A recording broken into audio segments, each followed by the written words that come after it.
In a quiet countryside village, surrounded by green fields and soft winds, lived a small, loving family.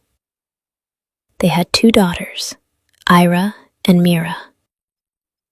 Ira, the elder one, had always been the stronger one. She spoke less, thought more, and carried responsibilities like they were part of her nature. Mira, on the other hand, was the light of the house, laughing loudly, running freely, and loving deeply. They shared everything: clothes, secrets, dreams, sometimes even silence. They were not just sisters, they were each other's world. Time, however, has its own plans. After graduation, Ira got a job in the city. It was a proud moment, but also the beginning of distance. The city slowly took Ira into its rhythm: work, deadlines, responsibilities. And somewhere in that busy life, Arav entered. Arav was her colleague. He was different, confident but not arrogant, calm but not distant, kind without trying too hard. He would wait for Ira after work, walk with her to the bus stop, sometimes tease her about how serious she always looked. Days turned into weeks, weeks into months, and without realizing it, Ira fell in love. Not loudly, not boldly, but deeply. The kind of love that grows quietly and takes over everything. Yet she never confessed, because Arav never crossed that line. He cared for her, respected her, but his eyes never held that feeling. And Ira was afraid that if she spoke, she might lose him completely. One day, Ira decided to bring her friends to the village for a short visit. Arav came along. At home, Mira and her parents were excited and prepared everything with excitement. She didn't know her life was about to change. The moment they arrived, voices filled the house, laughter echoed, and then Mira turned quickly and bumped into Arav. She lost her balance, but his arms caught her. For a moment, everything stopped. Her eyes slowly lifted and met his. His hand was still around her waist. Her fingers gripped his shirt. Neither moved, neither spoke. The world faded. Then suddenly, she stepped back. "I'm sorry," her voice trembled. Arav blinked, as if waking up. "It's okay," he said softly, but his eyes stayed on her a moment longer than necessary. From that moment, Mira couldn't ignore him. Her eyes kept searching for him, watching him laugh with others, watching the way he spoke, the way he smiled, the way he looked when he wasn't looking at her. And Arav noticed. At first, it was just curiosity, then interest, then something deeper. The next day, they all went to the fields. The sun was warm, the wind playful. Mira walked ahead, holding her dupatta, laughing with Ira. Arav watched her. Suddenly, she turned and caught him staring.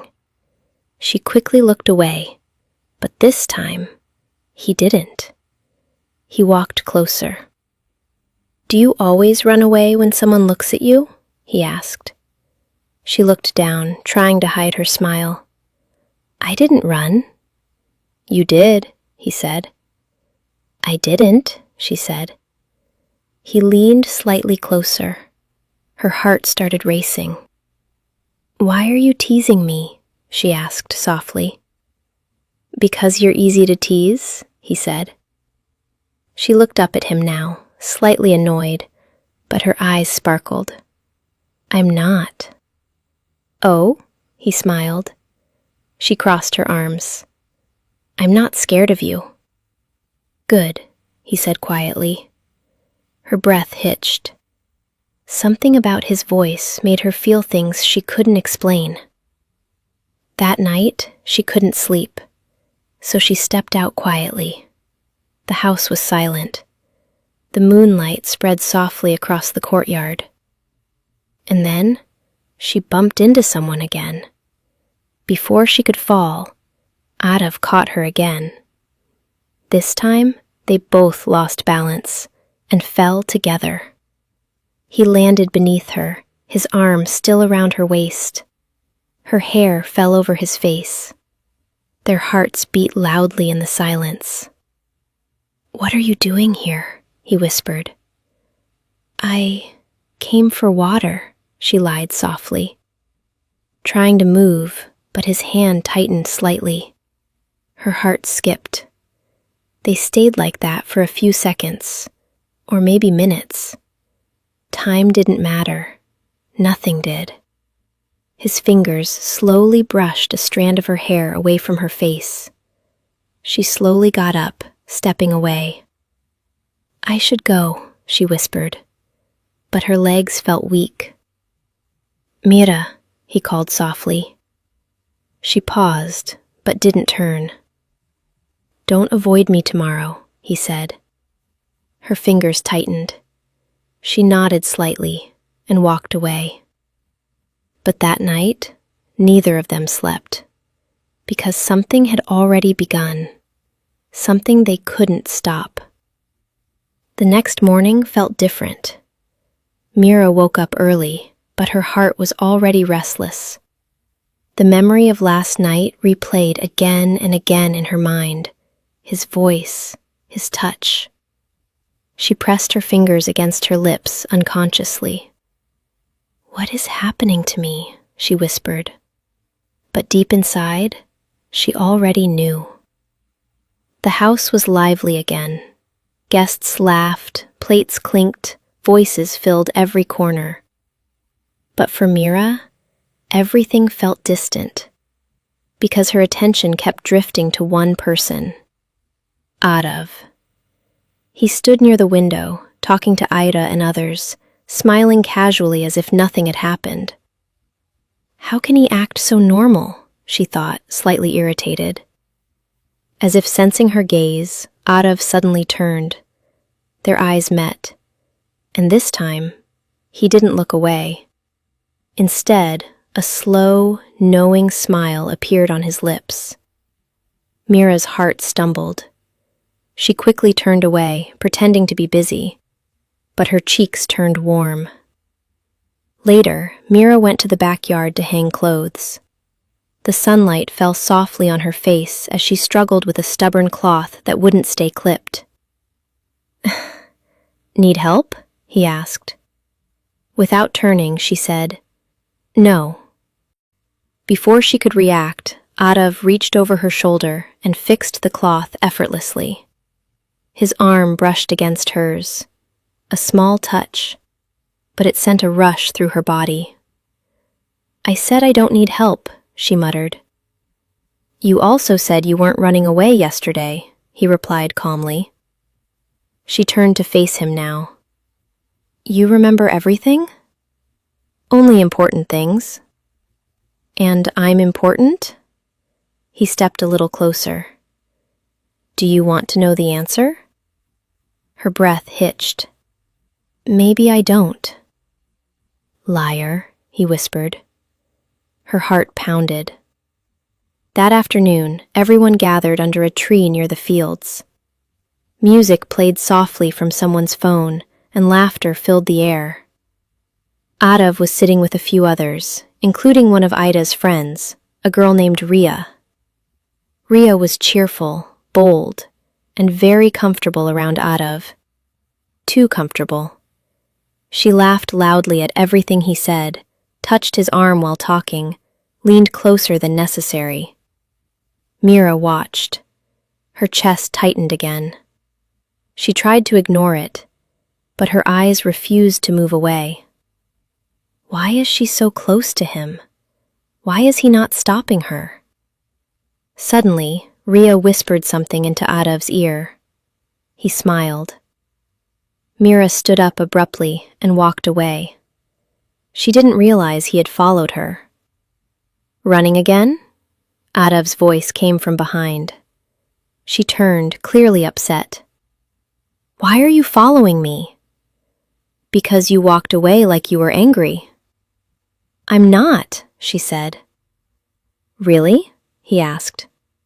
"Yes," she said. "Then look at me and say it." She looked up, meeting his eyes. "I'm not angry." He studied her face, then said quietly, "You're jealous." Her heart stopped. "What?" "I'm not jealous." "Then why did you leave?" "I just didn't want to sit there," she said. "Or you didn't like seeing her close to me?" "That's none of my business," she snapped. Arav stepped closer. "Say it again, but this time without looking away." She couldn't, because the truth was already written in her eyes. That evening, Mira stood near the well, trying to calm herself. Suddenly, a hand gently caught her wrist. She gasped. Before she could speak, Arav pulled her slightly closer. "Stop running from me," he said softly. "I'm not running. I just need space." "From me?" he asked. She stayed silent. He stepped even closer. "So it's true." "What is?" "You feel something." Her heart beat wildly. "No." "Then why are you trembling?" he whispered. She hadn't even realized it. Her hands were shaking, her breath uneven, her heart completely out of control. "Say it," he said gently. "I don't feel anything." He leaned closer. "So if I do this, you won't feel anything?" Her eyes closed for a second. "Arav," she whispered. "Yes?" "Please." "Please what?" She opened her eyes, looking straight into his. "Don't make this harder." His expression softened. "It's already hard." They stood there in silence, the air heavy, the distance between them almost gone. "I don't understand what's happening," Mira said softly. "I do," Arav replied. She looked at him. "What is it then?" He took a deep breath. "It's something we shouldn't feel." Her heart dropped. At the same time, Ara sat in her room, looking at her phone, at Arav's name. Her fingers hovered over the screen, her heart filled with emotions she had hidden for so long. "I can't keep this inside anymore," she whispered. The night felt heavier than usual.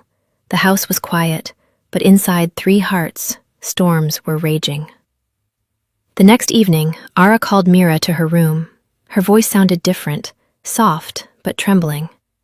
Mira walked in slowly. "Ira, you called me?" Ira nodded, gesturing for her to sit. For a moment, she didn't speak. Then finally, "Mira, I need to tell you something." Mira forced a small smile. "What is it?" Ira looked down at her hands. "I think I'm in love." "Who?" Ira lifted her eyes slowly. "Arav." Mira felt like the ground beneath her disappeared. Her fingers tightened around her dress. Her lips parted, but no words came out. Ira smiled shyly, unaware of the storm she had just created. "I didn't plan it. It just happened," she continued. "He's kind, caring, and when I'm with him, I feel safe." Every word felt like a knife in Mira's heart. "He treats me so well," Ira added softly. Mira's vision blurred, because she knew that same kindness, that same warmth, was now her weakness too. "Ira," Mira whispered. "Yes?" "Does he know?" Ira shook her head. "No, I've never told him." Mira's chest tightened painfully. That night, Mira broke. She locked her door, sat on the floor, and cried silently into her hands. Her body shook with every sob she tried to hide. "This is wrong," she whispered. "He's her love, not mine." But her heart refused to listen because it had already chosen, and now it had to let go. The trip was coming to an end. Ira and her friends were preparing to leave for the city. The house was filled with goodbye smiles, but beneath it, emotions were tangled. Mira stayed quiet the whole morning. She avoided looking at Arav, avoided even being in the same space as him. But his presence, she could feel it everywhere, like something pulling at her heart. When it was time to leave, everyone gathered outside.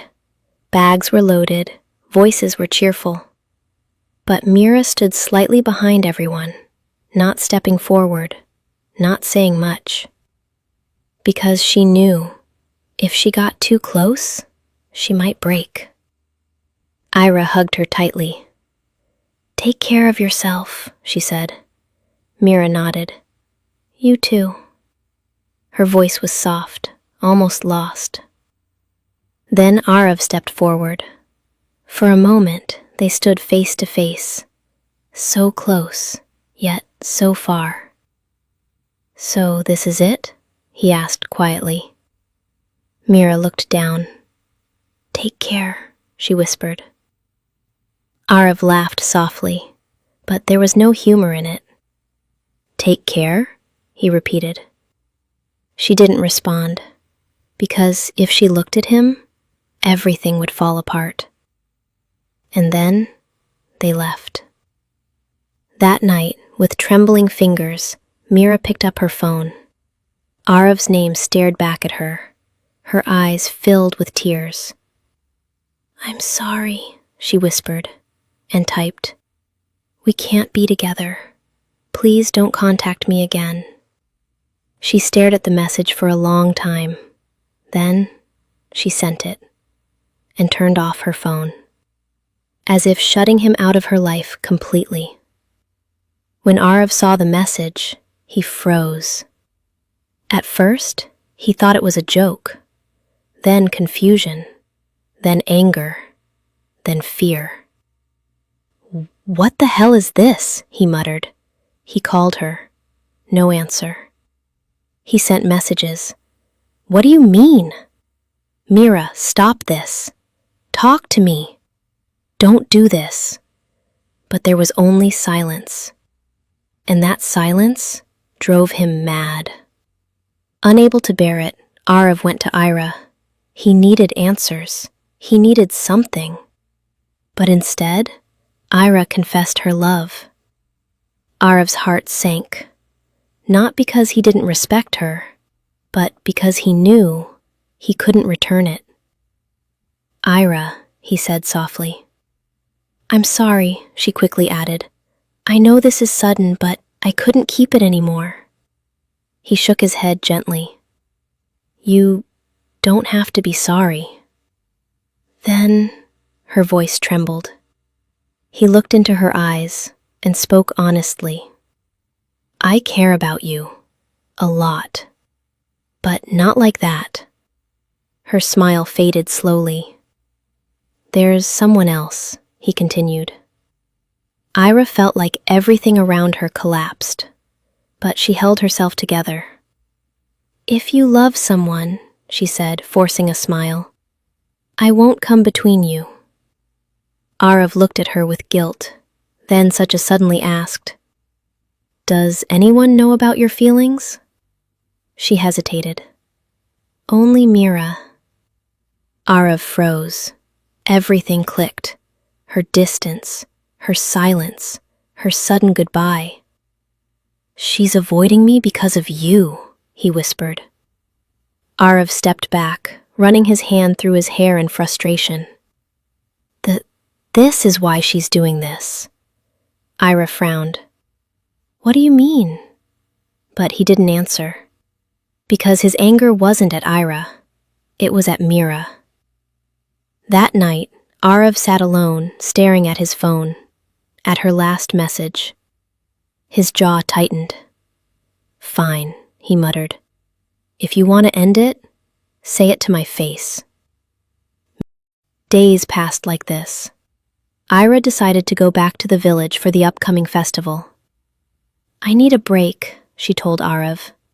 He looked at her, then asked suddenly, "Can I come with you?" Her eyes lit up for a moment. "Of course." But she didn't know. This trip would change everything. Ira and Arav reached the village by evening. Ira looked around with a small smile, breathing in the familiar air. "It feels peaceful, right?" she said. Arav nodded, but his eyes were searching for someone. "Where's Mira?" he asked casually. Ira replied, "She went on a trip with her friends.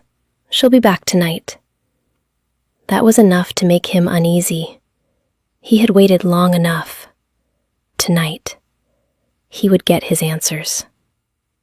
Mira had returned. Her body was exhausted from the trip, but her heart felt heavier stepping back into that house. She didn't know why. As she walked upstairs slowly, a strong hand suddenly grabbed her wrist. Before she could react, she was pulled inside a room. The door shut, locked. Her heart jumped in fear. "Arav?" She turned quickly, her eyes wide. "What are you doing here? When did you come?" But he didn't answer. He pulled her closer. His hand held her face firmly. "Why are you avoiding me?" he demanded. His voice wasn't loud, but it shook her. She looked away. "I asked you something, Mira." "I need an answer." Her lips trembled. I told you already." "That message?" he snapped. "That's not an answer." Her eyes filled with tears. "Please, don't do this." "Don't do what?" he asked, stepping closer. "Care about you? Fight for you?" "I can't," she whispered. "Why?" "Because we are not meant to be," she cried. The words echoed in the room, but Arav didn't step back. Instead, he leaned closer. "Or you're sacrificing for your sister?" Mira froze. Her breath stopped. Slowly, she looked at him.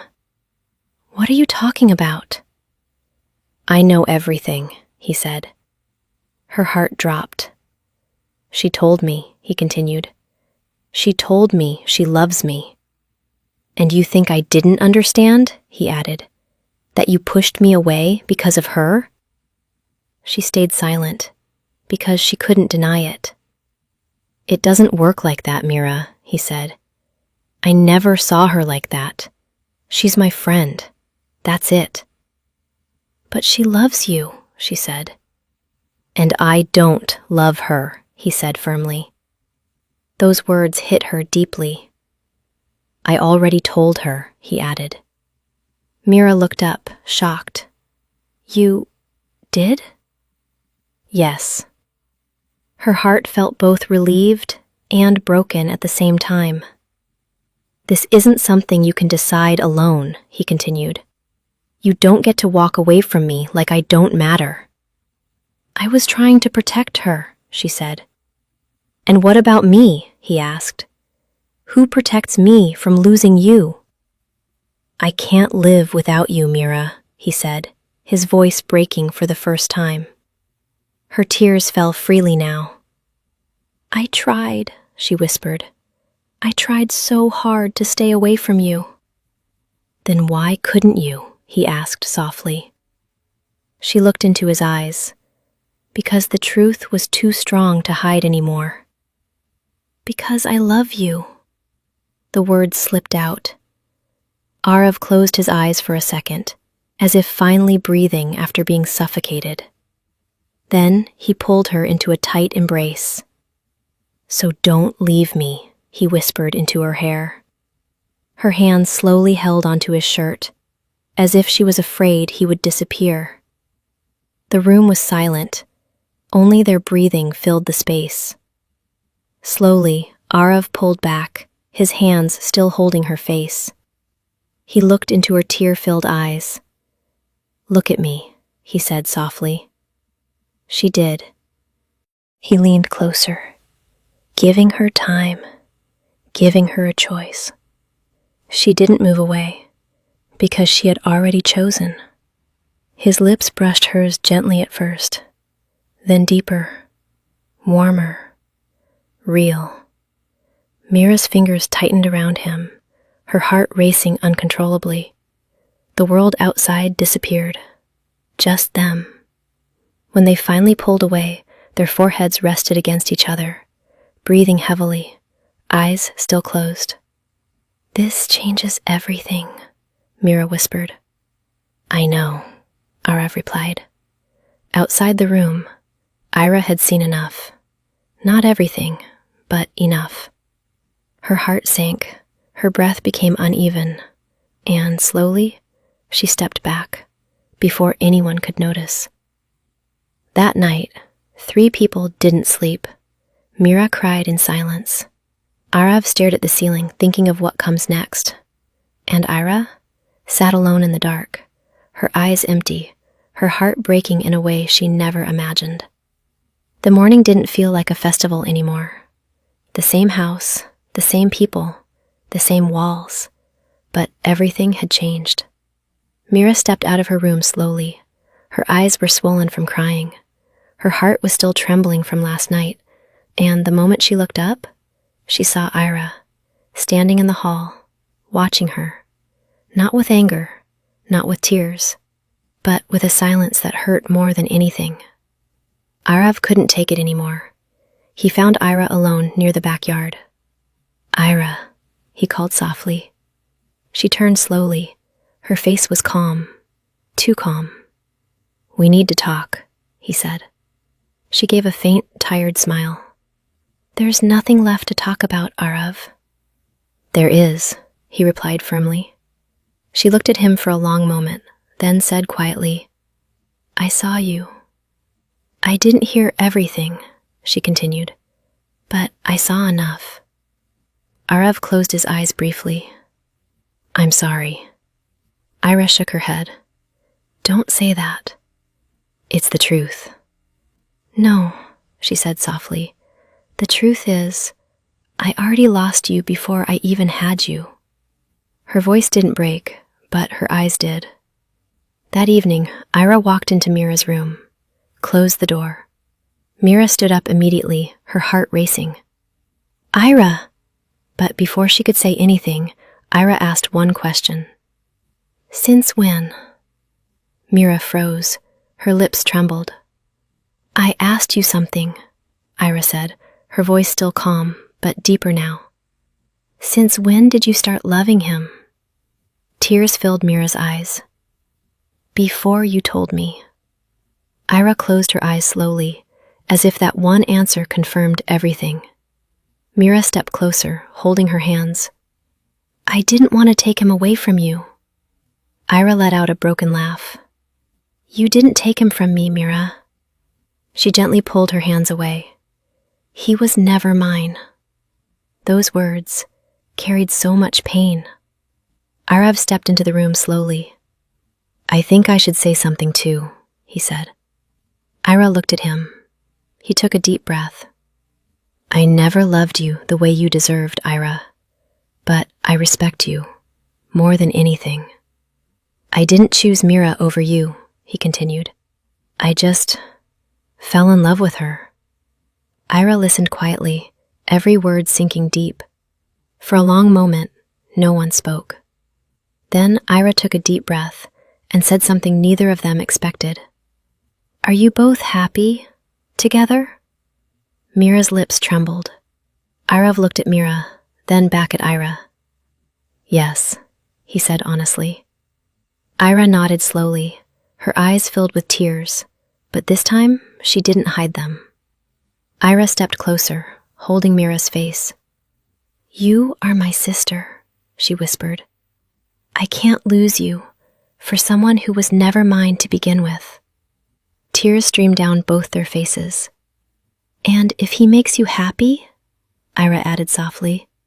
Then I'll learn to live with this pain. Irav stood there silently, watching two hearts break and still choose each other. Days passed. The festival ended, but something new began. Ira returned to the city, stronger, healing slowly. Mira and Arav stayed in touch, their love no longer hidden, but now carrying responsibility. Months later, when Ira visited the village again, she saw them, Mira and Arav, standing together, smiling, happy. For a second, her heart ached, but then she smiled too. Because love is not always about holding on. Sometimes it's about letting go.